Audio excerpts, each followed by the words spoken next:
যারা ফেসবুকের content creator তারা জানে একটি ভিডিও তৈরি করতে কী পরিমাণ পরিশ্রম করতে হয়। সেই ভিডিও ফেসবুকে আপলোড করার পর যদি ভিউজ না আসে তাহলে বিষয়টা কিন্তু খুবই বেদনাদায়ক। হ্যাঁ বন্ধুরা, আমরা অনেকেই ফেসবুকে ভিডিও আপলোড করি কিন্তু সেই ভিডিওগুলো 40-50টা ভিউজ আসার পর আর ভিউজ আসে না, অর্থাৎ ভিউজ আসা থেমে যায়।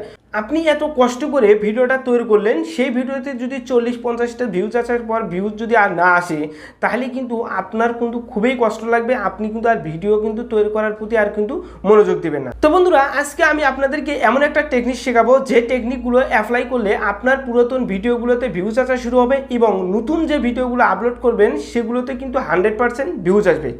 তো বন্ধুরা, এই কাজটি করার জন্য আপনি আপনার ফোনে থাকা যে ক্রোম ব্রাউজারটা আছে সেই ক্রোম ব্রাউজারটা ওপেন করে নেবেন। তো ক্রোম ব্রাউজারটা ওপেন করে নেওয়ার পর আপনারা এখানে সার্চ দিবেন business.facebook.com লিখে সার্চ করবেন।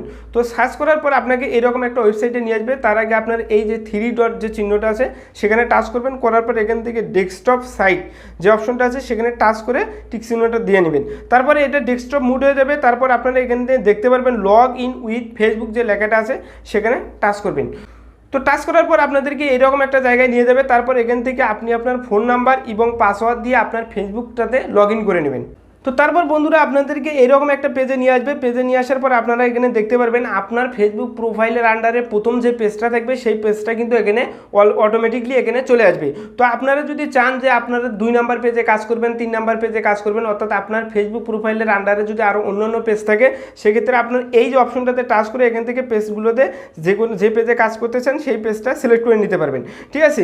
তো আমার যে প্রথম যে পেজটা সেটা কিন্তু অটোমেটিকলি এসেছে, তো আমি আর পেজটা চেঞ্জ করলাম না। তো তারপর এখান থেকে আপনারা নিচে লক্ষ্য করতে পারবেন কন্টেন্ট একটা অপশন আছে। তো এই অপশনটাতে টাচ করবেন। তো এই অপশনটাতে টাচ করলে এখানে আপনার ফেসবুক পেজে যে ভিডিওগুলো অর্থাৎ যে কন্টেন্টগুলো ইতিমধ্যে আপলোড করেছেন সেই কন্টেন্টগুলো কিন্তু এখানে সমস্ত কন্টেন্টগুলো কিন্তু চলে আসবে।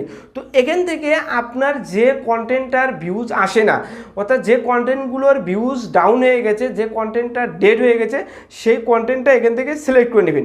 তো আপনাদেরকে দেখানোর জন্য আমি যে কোনো একটা ভিডিও এখান থেকে সিলেক্ট করে নিলাম। ধরেন ফেসবুক ফলোয়ার্স বাড়ানোর উপায়। তো এই কন্টেন্টটার আমার ভিউজ আসতেছে না, এটাতে আমি কাজ করবো, এটাতে টেকনিকগুলো অ্যাপ্লাই করব যে এরপর থেকে যেন ভিউজ আসে। তো এর জন্য আমি ভিডিওর পাশেই আপনারা এখানে দেখতে পারবেন যে 3 ডট 3টা চিহ্ন আছে, যে এখানে টাচ করবেন। তো টাচ করার পর এখান থেকে এডিট পোস্ট একটা অপশন আছে সেখানে টাচ করবেন। তো টাচ করার পর একটু লোডিং নেবে। তো লোডিং নেওয়ার পরেই কিন্তু আসল কাজটা কিন্তু চলে আসবে। তো একটু অপেক্ষা করবেন, এটা কিন্তু একটু লোডিং নেবে। তো বন্ধুরা, লোডিং নেওয়ার পর দেখেন এখানে কিন্তু একটা উইন্ডো চালু হয়ে গেছে। তো আপনারা উইন্ডোটা চালু হওয়ার পর এখানে দেখতে পাচ্ছেন ট্যাক্স একটা অপশন আছে। তো আপনারা কিন্তু এখানে কিছু ট্যাক্স ব্যবহার করবেন। এরপর থেকে কিন্তু আপনার এই ডাউন ভিডিওটা, যে ভিডিওটার ভিউজ একদম কম আসে, যে ভিডিওটা ডেড হয়ে গেছে সেই ভিডিওটার কিন্তু ভিউজ আসা শুরু হবে। তো এর জন্য কী করবেন, আপনার ভিডিওর যে টাইটেলটা, এই টাইটেলটা অর্থাৎ শর্ট একটা টাইটেল নির্বাচন করে নেবেন যে আপনার এই ভিডিওটা কী সম্বন্ধে। ধরেন আমার এই ভিডিওটা কিন্তু ফেসবুক ফলোয়ার সম্বন্ধে। তো এর জন্য আমার টাইটেলটা একটু ছোটো করে আমি ধরে নিলাম যে আমার ফেসবুক ফলোয়ার্স, এটাই হচ্ছে আমার একটা টাইটেল। তো আপনি যে ভিডিওটা হবে এই ভিডিওটা ছোট্ট একটা টাইটেল নির্বাচন করবেন। ঠিক আছে? তো এখানে কিন্তু টাইটেলটা কিন্তু দেওয়ার প্রয়োজন নাই, জাস্ট আপনি এটা মনে করে নেবেন যে আপনার ভিডিওটা যে সম্বন্ধে সেই সম্বন্ধে কিন্তু একটা ছোটো একটা টাইটেল নির্বাচন করবেন। আমার ভিডিওটা হচ্ছে ফেসবুক ফলোয়ার সম্বন্ধে, তো এটা আমি লিখলাম হচ্ছে ফেসবুক ফলোয়ার্স, জাস্ট এটুকুই আমি ধরে নিলাম। তারপর আপনারা এখান থেকে এই যে অপশনটা দেখতে পাচ্ছেন এখানে টাচ করবেন। করার পর এখান থেকে নিউ ট্যাব যে একটা অপশন আছে সেখানে টাচ করবেন। তো করার পর নতুন একটা উইন্ডো চালু হবে। তারপর এখানে আপনারা টাচ করবেন হচ্ছে, লিখবেন হচ্ছে রেপিড, অর্থাৎ সার্চ করবেন রেপিড ট্যাক্স লিখে সার্চ করবেন। তো সার্চ করার পর এই যে প্রথম যে ওয়েবসাইটটা আসবে সেখানে টাচ করবেন।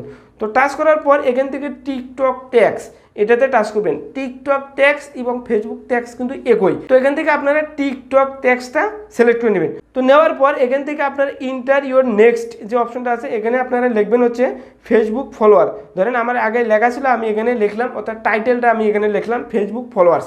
তো এটা কিন্তু আমি মনে মনে ধরে নিয়েছিলাম, একটা ছোটো একটা টাইটেল ধরে নিয়েছি। তো এখন আমি কি করবো, এখান থেকে সার্চ অপশনে টাচ করব। তো সার্চ অপশনে টাচ করে আমার কিন্তু ট্যাক্সগুলো কিন্তু জেনারেট করে দিল। তো এখান থেকে আমি কপি অপশনটাতে টাচ করে ট্যাক্সগুলো জেনারেট করে নিলাম। তারপর এই যে অপশনটা দেখতে পাচ্ছেন এখানে টাচ করলাম। করার পর আমি যে ফেসবুক যে পেজটা অর্থাৎ যে ভিডিওটাতে কাজ করতেছিলাম তো সেইটাতে আবার চলে গেলাম। তো চলে যাওয়ার পর এখান থেকে ট্যাক্স অপশনটা দেখতে পাচ্ছেন, তো এই ট্যাক্স অপশনে আমি এখানে টাচ করে ধরে থাকবো, তারপর এখান থেকে পেস্ট করে দেবো। তো পেস্ট করে দেওয়ার পর এটা হয়ে গেল, তারপর এইরকম চলে আসবে। তো আপনারা এখান থেকে অ্যাড নিউ ট্যাক্স যে অপশনটা আছে সেখানে সিলেক্ট করে নেবেন, ঠিক আছে। তো নেওয়ার পর এখানে আপনারা এই ট্যাক্সগুলো দেওয়া হয়ে গেল। তো দেওয়া হয়ে যাওয়ার পর আপনারা এখান থেকে সেভ যে ভিডিও সেভ যে লেখাটা আছে সেখানে টাচ করবেন। তো টাচ করার পর কিন্তু আপনার ভিডিওটা কিন্তু সেভ হয়ে যাবে, আপনার ভিডিওটা কিন্তু সেভ হয়ে গেছে, ঠিক আছে।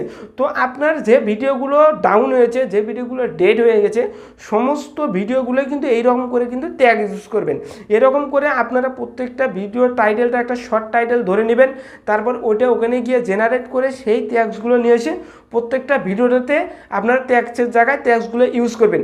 ট্যাক্সগুলো যদি আপনারা ইউজ করেন তারপর থেকেই কিন্তু আপনার এই ডেড ভিডিওগুলো অর্থাৎ যে ভিডিওগুলোর ভিউজ কম আসতেছে সেই ভিডিওগুলোর কিন্তু হঠাৎ করে কিন্তু ভিউজ আসা শুরু হবে, সেই ভিডিওগুলো কিন্তু এক পর্যায়ে কিন্তু ভাইরাল হবে। তো বন্ধুরা, এই ভিডিও থেকে যদি নতুন কিছু শিখে থাকেন তাহলে আমার চ্যানেলটি সাবস্ক্রাইব করবেন এবং কমেন্ট করে আপনাদের মতামত জানাবেন।